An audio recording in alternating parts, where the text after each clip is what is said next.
Salve, salve galera ligado no canal Fala Bira. Hoje eu trago um assunto que envolve futebol, política e economia.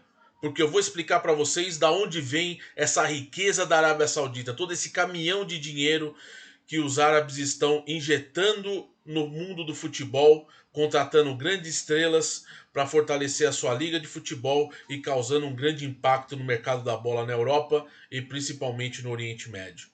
A gente vai falar aqui um pouco sobre aula de história, um pouquinho sobre essa situação dos clubes, mas principalmente falar sobre a situação da Arábia Saudita como povo, governo e política para chegar na entranha do futebol, né? Então, pessoal, para começar, a Arábia Saudita é a maior potência econômica do Oriente Médio, né? E a sua economia, 90% é do petróleo. E outra coisa, a Arábia Saudita detém a maior reserva de petróleo no mundo e tem uma empresa, a Saudi Aramco, que fatura 2,5 bilhões de reais por dia. Ou seja, é dinheiro que não acaba mais. Imagina você ter uma empresa do ramo petrolífero, petroquímico, que fatura toda essa bagatela de grana por dia. É algo assim inestimável. É uma grana que não tem como você mensurar. A Saúde Aramco é uma empresa que, além de outras, tá? A gente está falando de uma só, mas existem outras também na Arábia Saudita que exatamente fortalece a economia. Só que o que acontece? A Arábia Saudita hoje, ela tem o quê? Um fundo de investimentos públicos, né?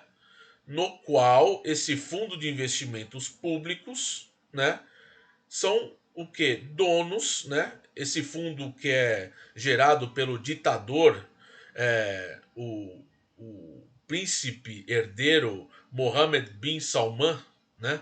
Ele que é o manda-chuva árabe, ele que é o chefe de Estado da Arábia Saudita, que governa o país com mãos de ferro e que não é um cara que gosta de ser, vamos dizer assim, econômico nas coisas. Ele adora esbanjar, né? Então o que acontece? Esse fundo de investimentos da Arábia Saudita, que tem a ser como PIF, né? Eles detêm, eles são donos, na verdade, do Al Nasser, time do Cristiano Ronaldo, do Al Hilal, time do Neymar, do Al Ittihad, time do Benzema, e do Al Ahly, time do Firmino e do Mahrez, né? Então, esse fundo, ele gerencia esses quatro clubes, né? E, se eu não me engano, são dois times de Riyadh e outros times de Jeddah. De Riyadh são Al Nasser e Al Hilal, e os outros são de Jeddah. São as duas principais cidades da Arábia Saudita, né? As maiores cidades da Arábia Saudita, na verdade. O que acontece? Voltando ao assunto da economia. A Arábia sempre foi um país muito fechado, um país muito tradicionalista, claro, por conta da sua cultura, mas que nos últimos anos tem mostrado uma abertura de mercado, né? Tanto na parte econômica, também na parte social. Ou seja, para ir para a Arábia hoje fazer turismo, você consegue, coisa que 4 anos atrás você não conseguia, né? Porque você tinha que ter todo um trâmite, toda uma burocracia para pisar na Arábia Saudita. Então, para você ver como a situação mudou desde então. E o que acontece? Esse fundo, que é gerido pelo Mohammed bin Salman, não existe na Arábia Saudita, gente, aqui como aqui no Brasil, a distinção entre o que é dinheiro público e o que é dinheiro privado. Tá tudo no mesmo balaio. Então tudo que você fatura, você injeta, sendo público, se é privado, não interessa, é tudo uma coisa só. Isso faz com que a grana tenha uma magnitude maior, né? Então, só para vocês terem uma ideia, tudo começou a impactar quando o tal do Mohammed bin Salman, o ditador árabe, o, vamos dizer assim, o príncipe, né, que é chamado, né, de príncipe árabe, o príncipe herdeiro da Arábia Saudita, ele comprou o Newcastle no ano passado por 305 milhões de libras e desde então o Newcastle mudou de cenário, virou um time que disputa a Liga dos Campeões, que atrai bons jogadores e que ganha mercado e está ganhando projeção. Um time que não ganha a Premier League desde a década de 20, né?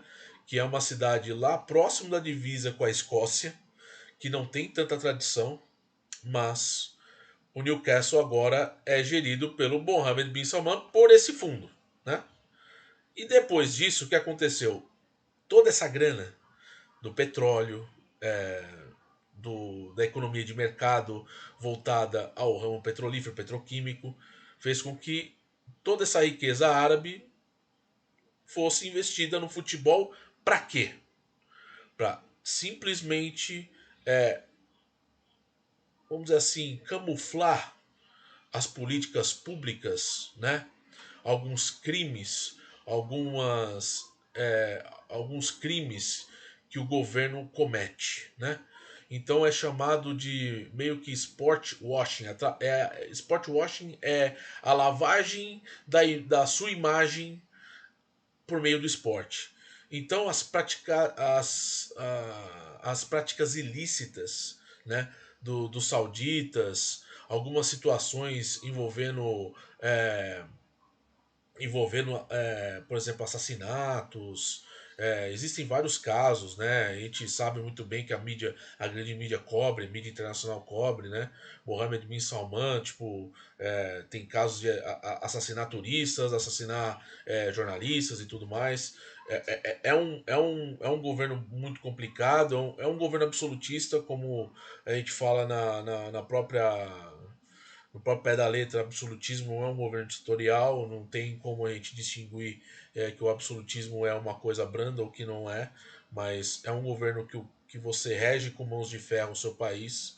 Só que o que acontece, por conta disso, toda essa riqueza da Arábia, o que eles querem fazer? Eles querem fazer um plano que chama Plano Visão 2030.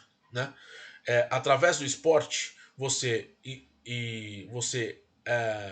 além de alavancar a economia em outros setores, eles querem fazer com que o mundo veja a Arábia de outra forma, né? Através do futebol, através do entretenimento, através do turismo e através de boas práticas, né?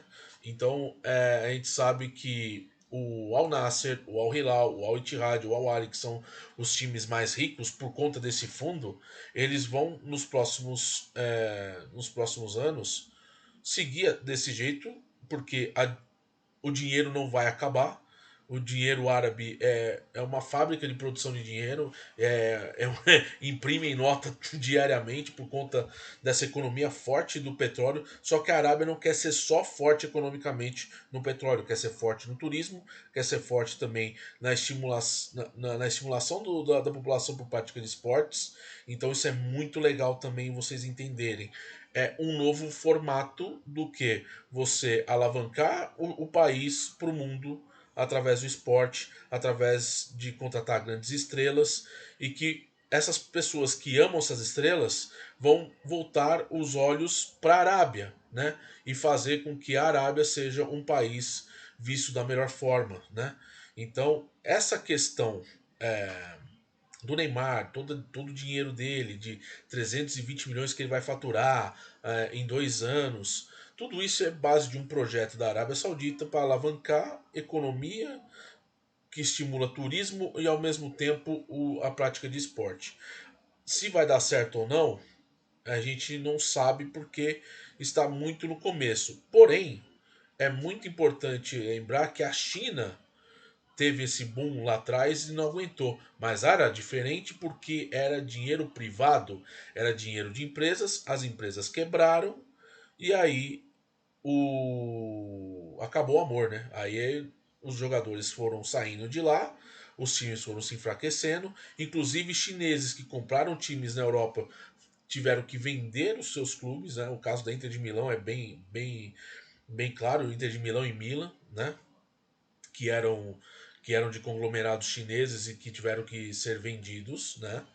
E isso fez com que a China perdesse espaço nesse mercado da bola todo repleto de muita grana.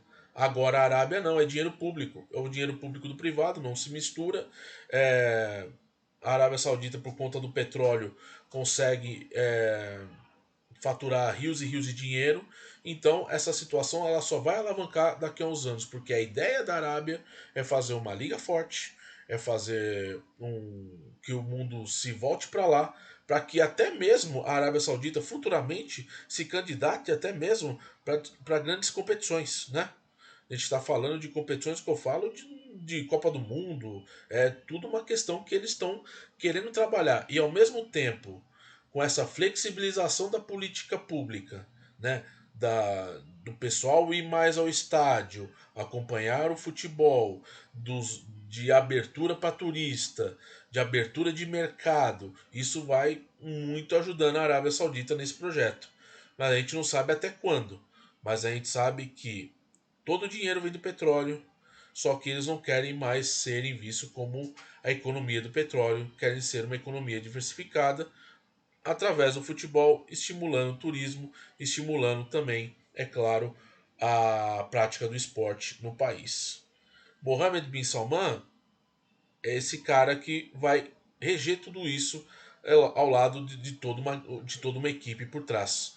Mas a real hoje é que o futebol árabe veio, a grana segue firme e forte, só que vamos esperar como vai ser os investimentos a médio e a longo prazo, se realmente vai acontecer. Valeu, pessoal. Deixa aí seu comentário sobre o que vocês têm achado aí desse boom da Liga Saudita no futebol, esse impacto da riqueza do futebol árabe no futebol europeu, né, no mercado da bola. Deixa aí um pouquinho do seu comentário sobre o seu parecer, sobre a sua visão, sobre o que está rolando e nos vemos numa próxima. Obrigado aí pela paciência de vocês também e principalmente por compartilhar comigo mais esse momento aí de resenha para entender sobre esse mundo do futebol árabe e da política árabe. Valeu? Um forte abraço e não se esqueça do like. Se inscreva no canal e ative as notificações. Um grande abraço e eu te vejo numa próxima.